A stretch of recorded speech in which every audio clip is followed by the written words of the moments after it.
Winter Roses, Summer, by fairytalelovr. Chapter 13, The Midnight Fortress. If you can hear anything in the background, that's my dog. The main harbour, receiving the passengers and cargo of the ships coming in from the Bight and the Narrow Sea, rested in the mouth of the Sunset Bay, formed by a peninsula that stretched out of the Blessed Island's coast. Around the harbour there was a small village, mostly of merchants and fishermen. There they needed to cross the pier to go into smaller boats, to make an hour-long trip up the main river that would lead them to Holy Lake, which bathed the very heart of the island. Sitting in the middle of the lake, there was yet another island, and that is where the castle stood atop of a hill. Made from black volcanic rock, and fortified as it was, tall and thick double walls, sitting in an island with only 2 drawbridges and in the very centre of the main island itself, the old Valyrian lords had seen it fit to name the castle the Midnight Fortress. John had to agree with Dany. From this close, their home seemed even more imposing than it had seemed from the deck of the ship just that morning. The Lady Daenerys had been the first ship to drop anchor, and John, Dany and the Starks had been on the first boat upriver, which meant they had plenty of time to appreciate the island without listening to the Lannisters. Their boat docked in a little pier facing the volcano, and the narrow cobblestone road was skirted by yet another village that housed those who worked in the castle. The walk from the pier through the village and up to the castle wasn't long, but it took them some time to complete it, since the villagers were quite eager to welcome their lord and lady, as well as the king and the royal family. "She's going to be a great mum," John said quietly, as Daenerys crouched down to receive flowers from a group of children. They smiled widely as Dany accepted the gift, and she and Sansa weaved them into Dany's braids. John smiled, reassured now that his wife was feeling no more pain, even with the long voyage. "I hope the gods hear you, brother." Before he could have a panic at the gift another girl brought, Isla intercepted the child, unmaking the crown of lilac roses into separate flowers again before the girl could present it. John exhaled. The last thing they needed was the king or the queen seeing Daenerys wear a crown, made of roses or not. She stood up, turning to John with the pleading eyes he had never been able to refuse. Chuckling, he called the onlooking baker, who was beyond happy to receive a few coins to serve cakes to the children. "That's enough kindness in front of them," John said, offering her his arm so they could resume their walk. Robert was taking delight in the love from the common folk, but Cersei had refused the carriage Uncle Benjen had waiting at the pier out of spite, and was walking with the rest of the group, looking down on every one and everything. Daenerys rolled her eyes, accepting yet another flower from a child. "I take back what I said," she whispered, watching with a smile as the children flocked to the bakery. "I don't want them in our home at all." "You know I couldn't refuse the king's request," he said, and she scoffed.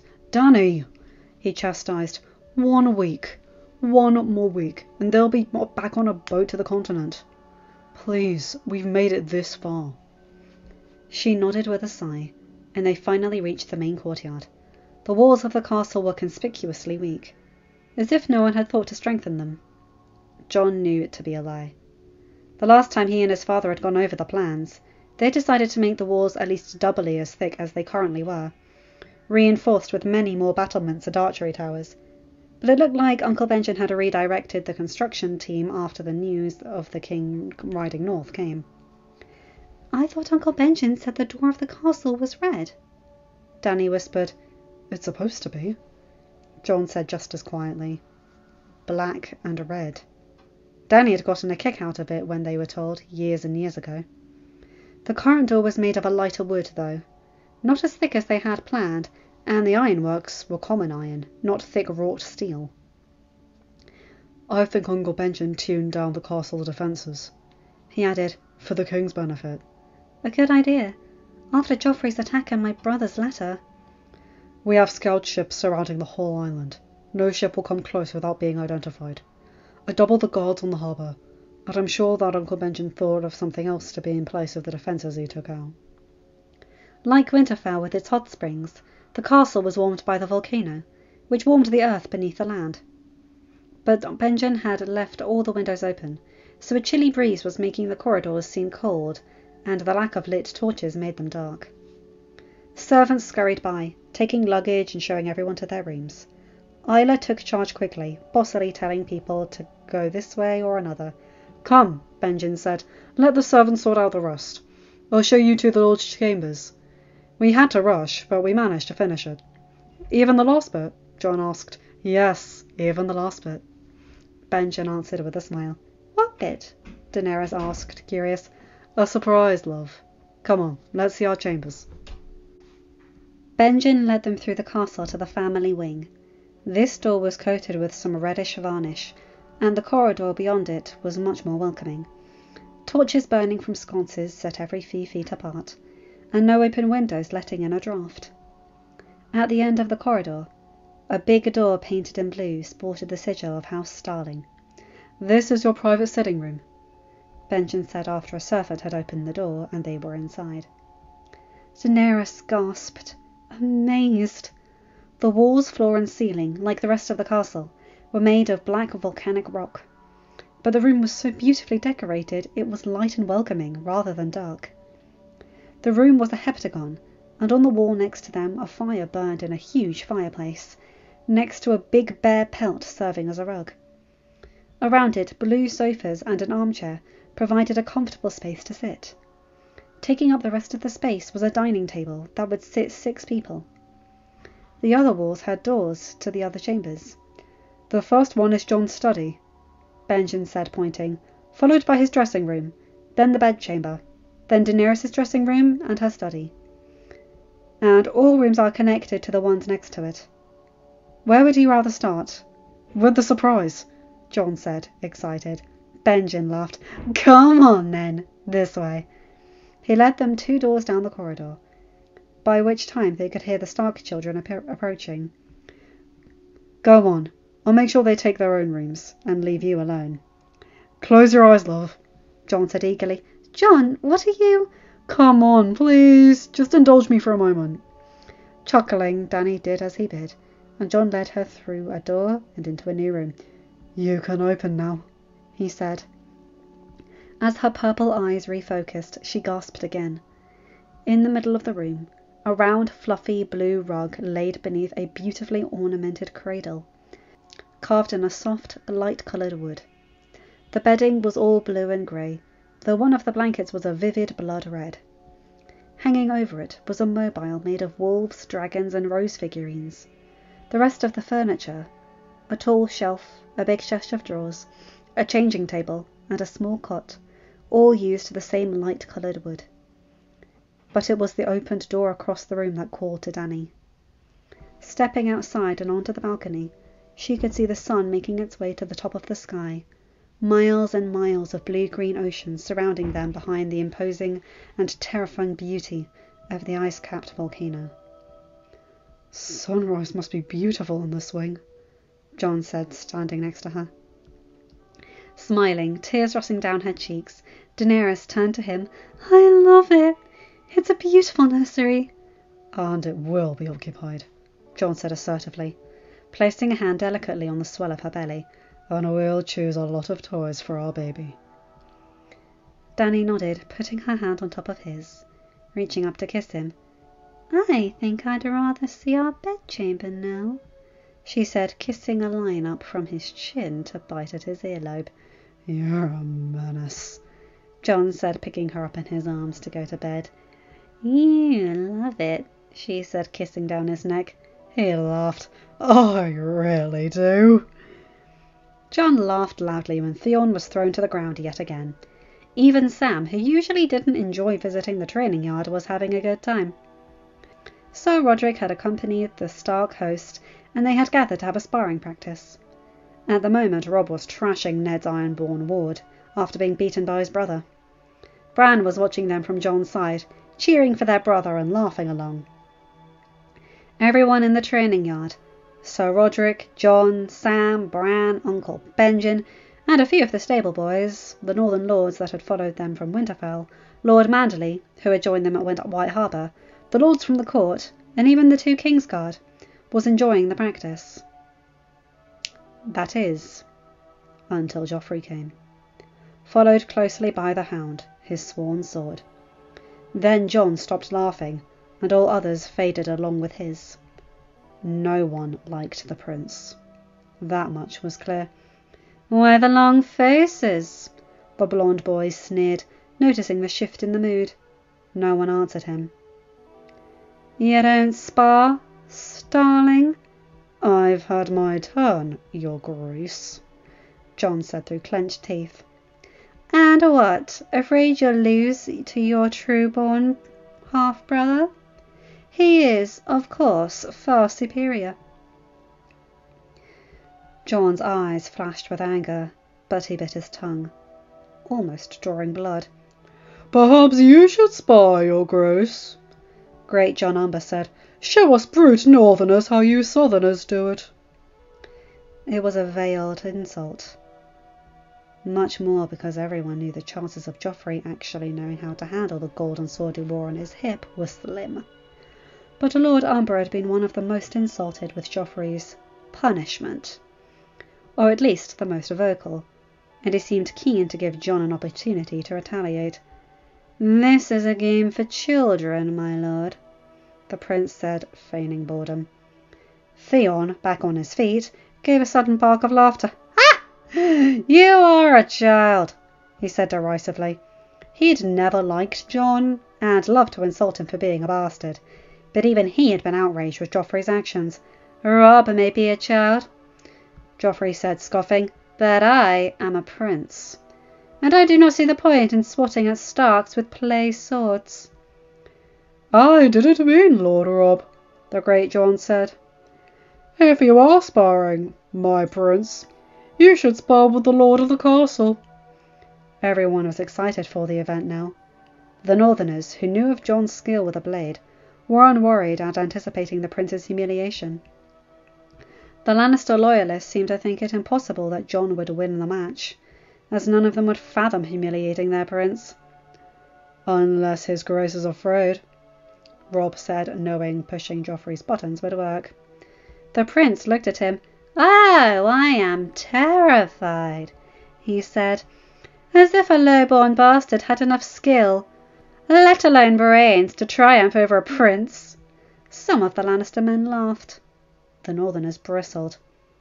"But as I said, I do not see the point of swatting at bastards with play swords."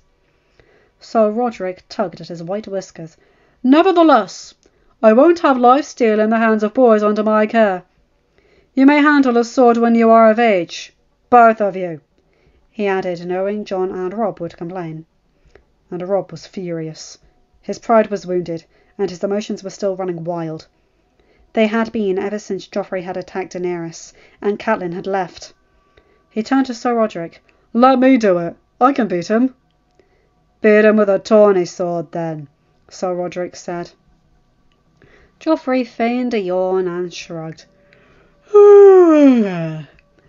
"Come and see me when you're older, Stark. If you're not too old." There was laughter from the Lannister men. "He's right, Robb," John said. "It would be no fun to beat him with a wooden sword." "Who said he'd beat me?" John laughed. "I think a 4-year-old baby brother could beat you." "You're very much mistaken, bastard," Joffrey said, provoked, "and I will prove it to you. Your master-at-arms may be a coward, but I am not, though I will do as he says to spare your life. Bring us the tawny swords." John felt energy pumping within his blood. For the past 2 moons he had imagined nothing but Joffrey's face every time he swung a sword or let an arrow loose. He could taste the justice on his tongue now. Soon enough, someone brought the blunt weapons, and the crowd around the training yard had tripled in the time it took. Even Arya had escaped her stitching lesson again. Not that Tyler insisted on her presence like Lady Catelyn and Septa Mordain did. Jon and Joffrey took their positions. The Lord wanted to laugh. The Prince had taken a leisure stance, a loose grip on his sword, as if he were posing for a picture. "He's taking all the fun out of it," Jon thought. "It will be over before he even notices it's begun." Theon cleared his throat. drawing John's attention to a puddle that had formed with some of the previous rain. John hid a smile, holding back. He waited, looking at Joffrey, who was obviously waiting for John to start. Finally the blonde brat ran out of patience and attacked, waving his sword in the air aimlessly. John dodged it easily, not even raising his own sword. Almost everyone watching laughed. That incensed Joffrey even more. He kept attacking, no skill or aim or anything really. John just dodged it, parrying one or two swats just to change it up, drawing out the prince's humiliation. Until he decided enough was enough, turned until Joffrey was in the right direction, and with 3 well-placed swings, the prince found himself collapsed in a heap on the ground, landing on his backside right in the mud puddle, his sword flying a few yards away. John lowered his sword. Isn't it strange? I thought bastard swords were never half as good as a true-born's. Everyone in the yard was silent. John gave his practice sword to a boy to put away, and turned to leave. The northern lords, led by great John Umber, gave a loud round of applause. But as he walked away, nothing gave John greater pleasure than Joffrey's shocked and then humiliated face, his golden hair plastered with dark mud, the red leather of his jerkin dirty. Jaime flinched when Joffrey fell, feeling the wave of humiliation second-hand. "Ouch," Tyrion said, his voice dripping with sarcasm. "That must have hurt." "That was more of an embarrassment than painful." Jaime sighed. "Oh, but our dear Joffrey feels wounds in his ego much, much more than he feels them in his skin. I can only imagine what a great warrior with so many songs about his skill in battle will feel, watching his son humiliated like this." The dwarf needled. "What do you think, brother?" Jaime clenched his jaw. "You'll have to ask Robert." Of course, of course. What a dutiful uncle you are." Tyrion sunk the knife in deeper. "Speaking of, where is our sister?" "Sulking," Jaime answered. "I left before she smothered me with it." "I'll bet. No doubt she expected a half-ruined hut." "The island might not be as big, but it's as fertile as the Reach. They'll be more than able to produce enough food to even sell the surplus." "That one you can blame on Robert." Jaime exhaled heavily. "Robert gives this to the bastard and the dragon bitch. Then over 1,000 men. All the while Cersei's brilliance shields the girl." "The situation is getting out of our control, brother." "Father won't like it." "He'll like it even less when he learns Cersei's losing authority over Joffrey." "My poor deluded, naive big brother," Tyrion said with a snort. "Any control Joffrey had over Joffrey has been an illusion for years now. He goes along with much he says because it suits his moods.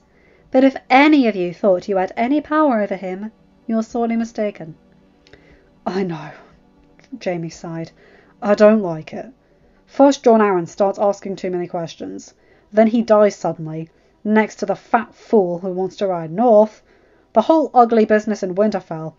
And now the starlings," he said derisively, "are growing stronger and powerful. None of it bodes well for us." "You would do well to caution our sister some restraint." "As if she'd listen!" Tyrion looked at his brother seriously. "You are the only one of us who could ever hope to get through to her, Jaime. If she won't listen to you, then she's as uncontrollable as Joffrey. And I don't think I need to tell you what happens to people who grow dangerously unpredictable." "No," Jaime sighed. "You don't need to." "Get her to listen, big brother," Tyrion warned. "Get her to listen." It was Edmure who was waiting at the courtyard at Riverrun when the carriage rode in. He had a very upset face as he helped his sister out. "Cat," he greeted as they hugged, "I must say this is a very odd surprise." "Oh, I thought Ned would have sent a raven." He did. But that didn't clear much up. All he said was that Lady Catelyn Tully is on her way to her Lord Father's home, where she will remain for an indefinite period of time under Lord Tully's custody. Edmure quoted, and Catelyn wanted to cry. She hadn't been Catelyn Tully since the day of her sister's wedding. What did you do, big sister? He is angry with me, was all she answered. Edmure gave her a patronising look. Oddly enough, father was able to reach that conclusion. Where is father? In his study. He doesn't like stairs much these days. So he said he'd wait for you there.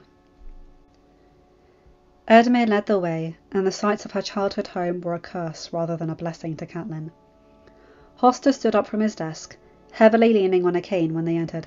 Father, Catelyn greeted, it warms my heart to see you so well.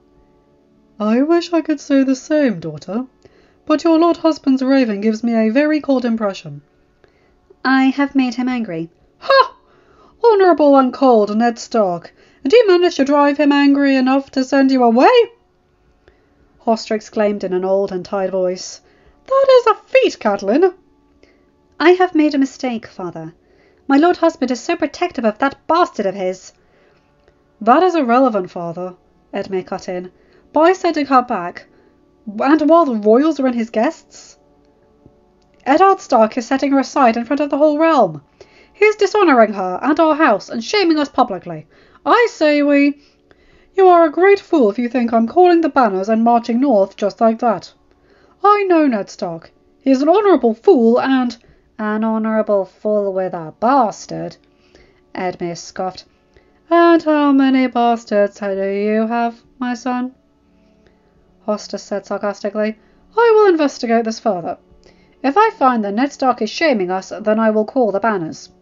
But I won't go to war with a great house, and with the hand of the king no less, because my daughter can't manage her marriage. But father! Enough! Catelyn, go to your rooms and rest. You must be wearied from the journey. Edmure, call the maester. I want to send a raven to your uncle, and one to Ned Stark. End of chapter. Hi guys, hope you enjoyed that one. If my voice sounds a little different than normal, I'm recovering from a cold.